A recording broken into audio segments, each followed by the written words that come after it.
مہمانوں یعنی ان کے دربار میں اٹھنے بیٹھنے والوں، ان کے حامیوں اور ان کے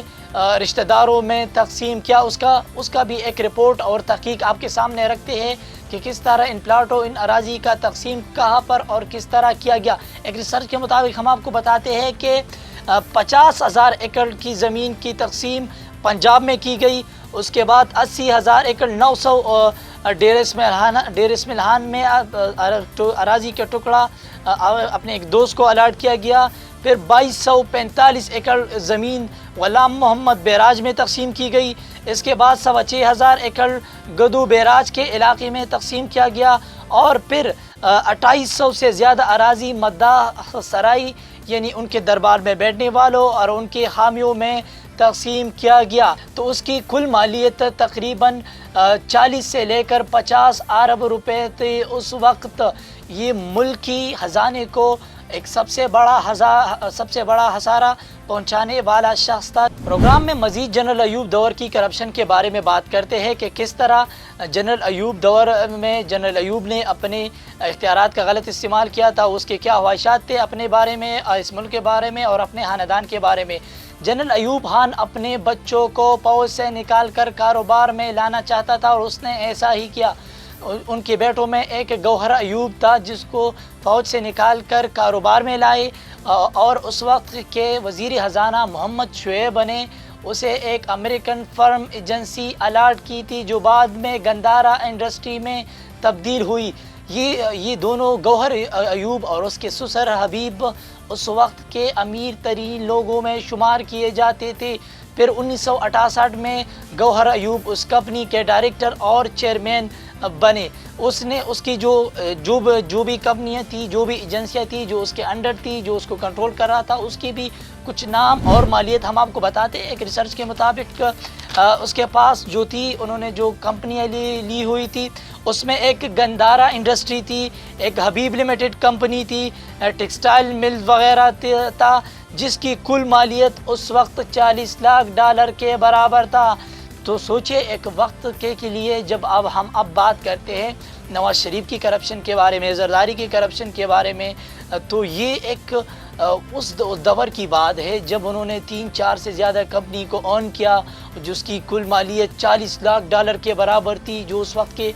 گوہر ایوب اور اس کے سسر حبیب اس وقت کے امیر ترین لوگوں میں اس کا شمار کیا جاتا تھا۔ تو یہ ایک بہت بڑا کرپشن تھا پاکستان میں۔ پروگرام میں مزید جنرل ایوب دور کی کرپشن کے بارے میں بات کرتے ہیں۔ اس وقت نواب کالا باغ امیر محمد خان نے، جو مغربی پاکستان کا گورنر تھا، اس نے سیالکوٹ میں ایک کوکا کولا کمپنی کا انعقاد کیا تھا، یعنی ایک کوکا کولا کمپنی کو اون کیا تھا جنرل ایوب کی آشیرواد اور اس کی مشاورت سے۔ افسوس کی بات یہ ہے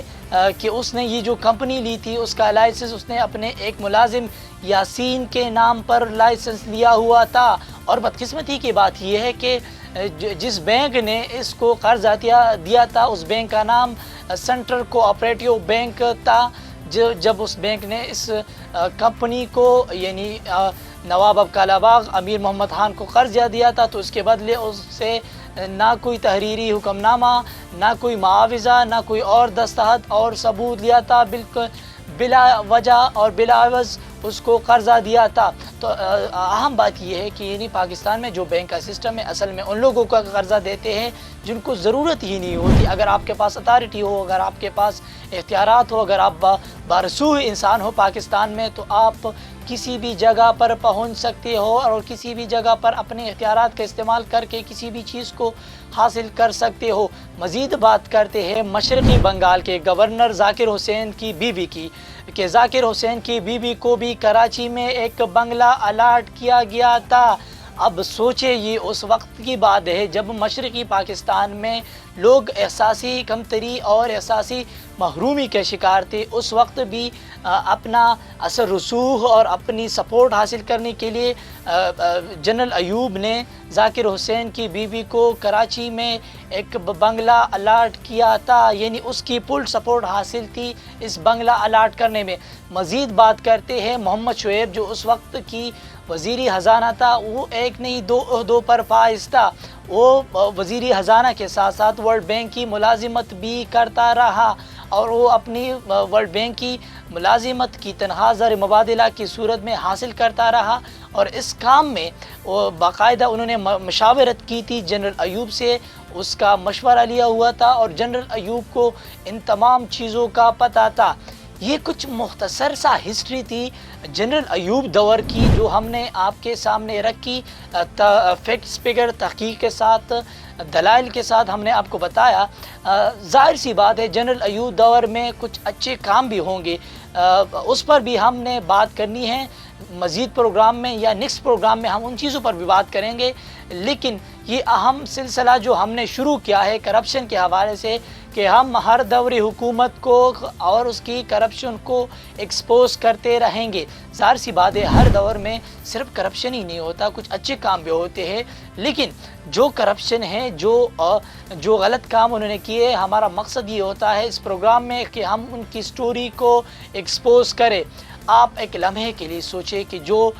کرپشن کی ثبوت، جو ایویڈنس، جو دلائل اور جو نشانات ہم نے آپ کے سامنے رکھے کہ کس طرح جنرل ایوب، اس کے بیٹے گوہر ایوب، اس کے رشتہ داروں نے کرپشن کی، کس طرح لوگوں کو اراضی کے ٹکڑے الاٹ کی گئی، کس طرح لوگوں کو بنگلے دیے گئی،